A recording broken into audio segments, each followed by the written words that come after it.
Hi, I'm recording from home today with the Bam sitting with me. It's his bedtime story. I'm going to read a little story. Bam, we're going to read chapter 14. It's called The Triumph of the Witch. I'm going to show you this picture because if you had this book in hand, you would see it. So I was thinking maybe I wouldn't because it gives away a little bit, but see.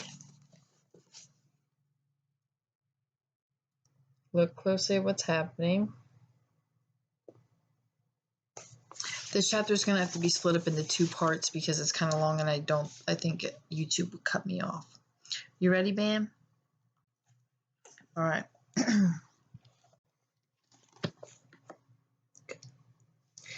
As soon as the witch had gone, Aslan said, "We must move from this place at once, but it will be wanted for other purposes. We shall encamp tonight at the fords of Baruna." So they're still at the stone table, and now he's saying they have to leave. Man, this isn't comfortable for us, is it? Okay. Of course, everyone was dying to ask him how he had arranged the matters with the witch, but his face was stern, and everyone's ears were still ringing with the sound of his roar, so nobody dared. After a meal which was taken in the open air on the hilltop, for the sun had gotten strong by now and dried the grass, they were busy for a while taking the pavilion down and packing things. Before 2 o'clock they were on march and set off in a northeasterly direction, walking at an easy pace, for they had not had far to go. During the first part of their journey, Aslan explained to Peter his plan of the campaign. "As soon as she has finished her business in these parts," he said, "the witch and her crew will almost certainly fall back to her house and prepare for a siege. You may or may not be able to cut her off and prevent her from reaching it." And he went on to outline two plans of battle, one for fighting the witch and her people in the wood, and another for assaulting her castle.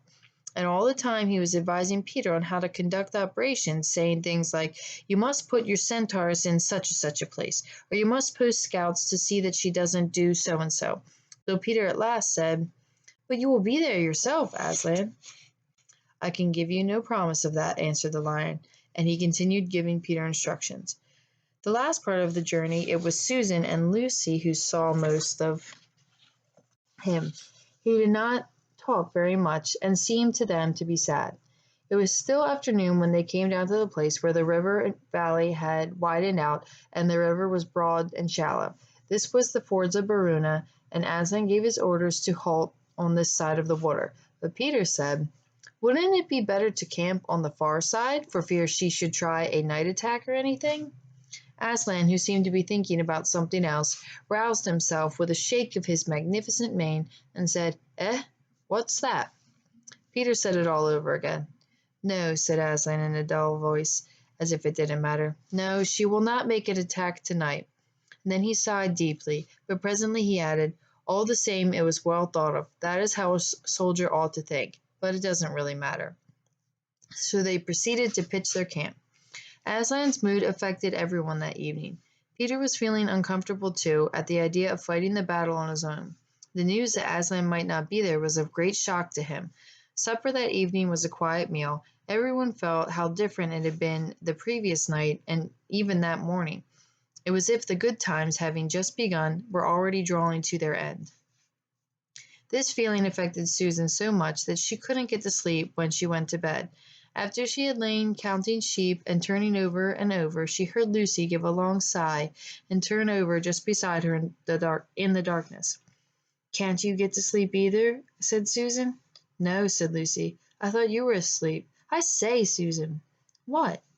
"I have the most horrible feeling, as if something were hanging over us." "Have you? Because as a matter of fact, so have I." "Something about Aslan," said Lucy. "Either something dreadful is going to happen to him, or something dreadful that he's going to do." "There has been something wrong with him all afternoon," said Susan. "Lucy, what was that he said about not being at the battle with us? You don't think he'd be stealing away and leaving us tonight, do you?" "Where is he now?" said Lucy. "Is he here in the pavilion?" "I don't think so. Susan, let's go outside and have a look round. We might see him." "All right, let's," said Susan. We might just as well be doing that as lying here awake." Very quietly the two girls groped their way out among the other sleepers and crept out of the tent. The moonlight was bright and everything was quite still except for the noise of the river chattering over the stones. Then Susan suddenly caught Lucy's arm and said, "Look!" On the far side of the camping ground, just where the trees began, they saw the Lion slowly walking away from them into the wood. Without a word, they both followed him. He led them up a steep slope out of the river valley and then slightly to the right, apparently by the very same route which they had used that afternoon, coming from the hill of the stone table. On and on he led them, into dark shadows and out into pale moonlight, getting their feet wet with heavy dew. He looked somehow different from the Aslan they knew. His tail and head hung low, and he walked slowly as if he were very, very tired. Then, when they were crossing a wide open place where there were no shadows for them to hide in, he stopped and looked around. It was no good trying to run away, so they came towards him. When they were closer, he said, "Oh, children, children, why are you following me?" "We couldn't sleep," said Lucy, and then felt sure that she needed to say no more, and that Aslan knew all that they'd been thinking. "Please, may we come with you, wherever you are going?" asked Susan. "Well," said Aslan, seemed to be thinking. Then he said, "I should be glad for company tonight. Yes, you may come, if you will promise to stop when I tell you, and after that leave me to go on alone." "Oh, thank you, we will," said the two girls. Forward they went again, and one of the girls walked on each side of the Lion. How slowly he walked, and his great royal head drooped so low that his nose nearly touched the grass. Presently he stumbled and gave a low moan. "Aslan, dear Aslan," said Lucy, "what's wrong? Can't you tell us? Are you ill, dear Aslan?" asked Susan. "No," said Aslan, "I am sad and lonely. Lay your hands on my mane so that I can feel that you are here, and let us walk like that." And so the girls did what they would never dare to do without his permission, and what they had longed to do ever since they saw him. They buried their cold hands in the beautiful sea of fur and stroked it, and so doing walked with him. And presently they saw that they were going with him up a slope of the hill towards where the stone table stood. They went up at the side where the trees came furthest up, and when they got to the last tree, it was one that had bushes all about it. Aslan stopped and said, "Oh, children, children, here you must stop. Whatever happens, do not let yourselves be seen. Farewell." Both the girls cried bitterly, though they hardly knew why, and clung to the Lion, and kissed his mane and his nose and his paws and his great sad eyes. Then he turned from them and walked out onto the top of the hill, and Lucy and Susan, crouching behind the bushes, looked after him, and this is what they saw. Okay. Can we do it, Ben? Do you think we can? All right, you're kind of, it's getting intense. You're kind of in my way. I think we can do it. Whoa, close up. All right. A great crowd of people were standing all around the stone table, though the moon was shining. Many of them carried torches, and which burned with evil-looking red flames and black smoke. But such people, ogres with monstrous teeth, wolves, bull-headed men, spirits of evil trees and poisonous plants, and other creatures whom I won't describe, because if I did, the grown-ups probably wouldn't let you read this book. Cruels and hags and incubuses, wraiths, horrors, efrits, sprites, orkneys, woozies, etons. In fact, here were all of those who were on the witch's side, and of whom the witch had summoned at her command, and right in the middle, standing by the table, was the witch herself.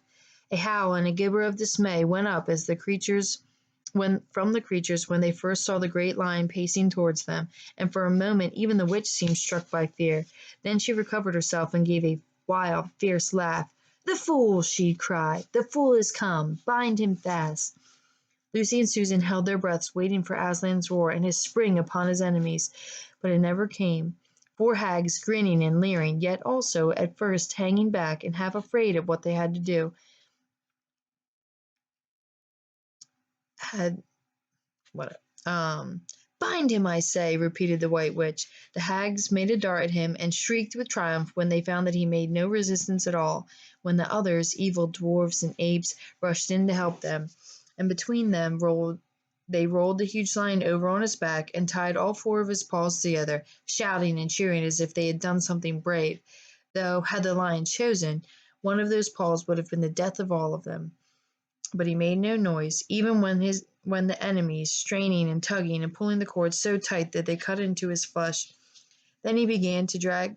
Then they began to drag him towards the stone table. Uh-oh. Excuse me. Stop, said the witch. Let him first be shaved. Another roar of mean laughter went up as from her followers as an ogre with a pair of shears came forward and squatted down by Aslan's head. Snip, snip, snip went the shears, and masses of curling gold began to fall to the ground.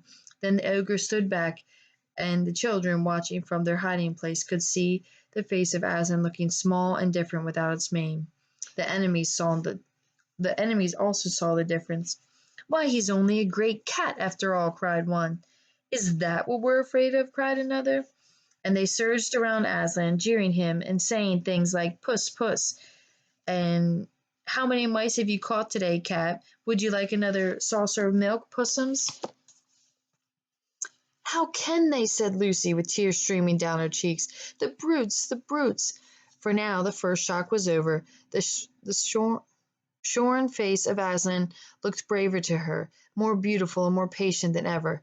Muzzle him, said the witch, and even now as they worked about his face, putting the muzzle on, one bite from his jaws could have cost 2 or 3 of them their hands, but he never moved, and this seemed to enrage all that rabble.